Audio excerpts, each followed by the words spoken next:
Defense wins championships.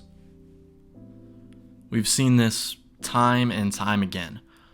It's not really an uncommon statement to hear. If we look at, for example, the 2013 Seahawks, the Legion of Boom, as they are known, they went out and beat the Broncos 48-3. And I believe that's the largest win margin that there's ever been in a Super Bowl. Maybe not, but it's definitely up there. It's like top 2 for sure. That Broncos offense was arguably the greatest offense we've ever seen in the history of the sport. And yet, the Legion of Boom absolutely demolished them in the Super Bowl. Now, because of this, the Broncos decided to completely switch gears. And from that season on, they started developing what is known as today the no-fly zone defense. Another one of the greatest defenses of all time. And that defense led them to the Super Bowl, in which they beat a red-hot offense in the Panthers. Now, those are just a couple examples. And then, of course, there's even last year, the Eagles. The Eagles had the best defense in the NFL, and that's what I believe is what led them to the Super Bowl. Not to dog on Jalen Hurts, not to dog on Saquon Barkley. Saquon Barkley is one of the greatest running backs we've ever seen, but the defense was, I believe, primarily responsible for the Eagles winning the Super Bowl. So what does all this have to do with the Broncos being Super Bowl contenders this year? Let's just take a look at a few stats from last year. First of all, the Broncos gave up the third fewest points in the NFL behind the Chargers and the Eagles last year. They also recorded 63 sacks, the most in the season, the most in last season, and the most sacks ever recorded by a Broncos team in the history of them being in the NFL. Nick Bonitto and Zach Allen, as well as Nick Bonitto and Jonathan Cooper, account for 2 of the top 5 sack duos last year. And then, of course, Patrick Surtain, Defensive Player of the Year. Quarterbacks literally have a better rating throwing to the ground than they do throwing to Pat Surtain. The Broncos also have an elite defensive line. They have Zach Allen, as I already mentioned, Nick Bonitto, as I again already mentioned, and Jonathan Cooper, as well as John Franklin Myers. He's not talked about very much, but I believe he had 7.5 sacks last year. Nothing to laugh at. Even Jonah Ellis, coming off of the bench for the Broncos, had 5 sacks. Not only do they have an elite defensive line, they just upgraded their linebacker room as well. They added Dre Greenlaw, who is an amazing linebacker when he's healthy. And potentially we'll see Alex Singleton returning, who is also a very solid linebacker. And they also drafted Q Robinson, who looks somewhat promising, and Drew Sanders, who's, I believe, on the rise, just as backups in case Greenlaw or Singleton get injured or don't work out. The Broncos also have a great safety duo in Brandon Jones and newly acquired Talanoa Hufanga. Again, Hufanga is an amazing safety when healthy. Lastly, they, with their first-round pick, added Jahdae Barron, the Jim Thorpe Award winner, the best defensive back in the draft without question. And of course, already mentioned Pat Surtain, and they have Riley Moss and Jaquan McMillan as very solid cornerbacks too. And with all 4 of those cornerbacks, they easily have the best depth and the best cornerback trio in the NFL.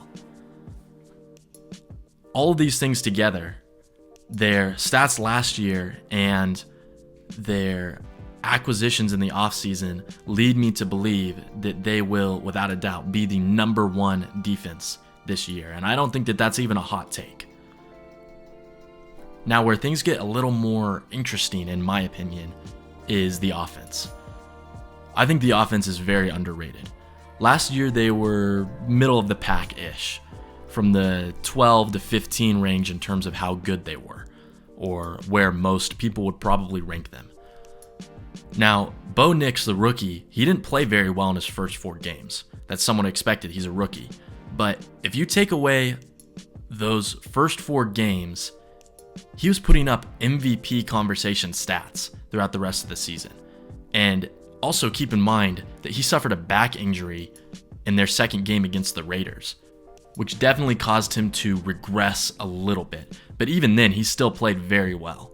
So if you take away those first 4 games and just kind of average it all out, he would have thrown for 37 touchdowns, which would have been tied 4th in the league, and 4,073 passing yards, which would have been 7th in the league, right behind Lamar Jackson and right in front of Patrick Mahomes. Those are like top 5 quarterback stats. Bo Nix is, in my opinion, insanely underrated. And even with those bad games that he had, he was still 12th in the league in passing yards and 6th in the league in passing touchdowns. Not only that, he added 4 rushing touchdowns and 1 receiving touchdown on top of those 29 passing touchdowns. Secondly, I don't want to hear anyone say that Bo Nix doesn't have a huge arm. He threw a 67 air yard pass, which was the second longest pass in terms of air yards since 2016. During the Browns, we watched him absolutely throw a complete dime to Marvin Mims, which resulted in a 90-plus yard touchdown. Against the Falcons, he threaded 3 defenders to hit his man Courtland Sutton. Don't tell me that Bo doesn't have an arm. That's such a cold take, and it's just simply not true. Now, on top of that, they added a lot of firepower to this offense as well. They added R.J. Harvey in the draft, 2nd-round pick, 60th overall, I believe, and he's basically Ashton Jeanty light. He's not nearly as good as Ashton Jeanty, or not quite as good as Ashton Jeanty, but they're similar. RJ leans a little bit more towards the elusiveness, the quickness, and less towards the contact balance. But the contact balance is definitely still there. It's just not the same as Ashton Jeanty. But I don't think Ashton Jeanty is as elusive as RJ. We saw many times at UCF, RJ would bounce it out to the outside and basically create something out of nothing. So imagine what he'll be like with this offensive line, which I'll get to in a second. Secondly, they added J.K. Dobbins, another running back for the Chargers. Again, a player who is probably a top 10 running back when he's healthy. He played really well for the Chargers last year when he was actually out on the field. Lastly, we added Pro Bowl tight end, I should say, Evan Ingram. He's going to absolutely open up this passing game for Bo, and I think that he could end up being Bo's new favorite weapon. Now the O-line, like I was saying. Last year, they were first in pass block and run block win rate. So imagine R.J. Harvey, who's already great in college, who didn't have an awesome offensive line. Imagine R.J. Harvey behind this offensive line. Just imagine what he can do with that. Same with J.K. Dobbins. I mean, the Chargers have a good offensive line, but I believe that the Broncos have a better offensive line. So all those things together, this offense could easily be top 10 next year. For sure, it will be top 15. I'm saying that without a doubt, it will be top 15. But I think it could be top 10 offense next year. And then lastly, almost every single player on this team is unselfish, hardworking, they're all well-conditioned, and they're young, and they're a hungry team. They want to go to the Super Bowl. They don't just want to win the division. They don't just want to win a playoff game. They want to win it all. They want to get there, and they want to win the Super Bowl. Sean Payton is tough on his guys. He doesn't let them slack off during training camp. It's not just a happy, fun little time.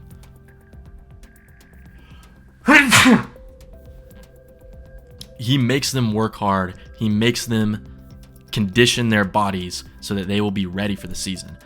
And that's why I think that this Broncos team can take a chance on a guy like R.J. Harvey, who has had injury problems, a guy like J.K. Dobbins, who has had injury problems, a guy like Hufanga, a guy like Greenlaw. I think that Sean Payton has the ability to condition them to the point where they don't have to worry nearly as much about injury troubles. And the thing with the running back RJ Harvey, the reason why he didn't go higher and why he was not really recognized is because he had an injury. I believe he tore his ACL, but his best seasons were after he tore his ACL. He obviously recovered fine. He came back bigger, better, faster. And overall, there was really no reason why he shouldn't have gone higher. I believe people are going to be calling RJ the steal of the draft. But of course, we'll have to see. So, all of this together, maybe you all in the comments will disagree with me, but all this together leads me to believe that the Broncos will be Super Bowl contenders this year. For sure, they will be Super Bowl contenders in 2 years, but I think that this year they're going to be contending for the Super Bowl, and they are for sure going to be contending for the AFC West. This is going to be a great football season. Thanks for watching the video. Go have fun.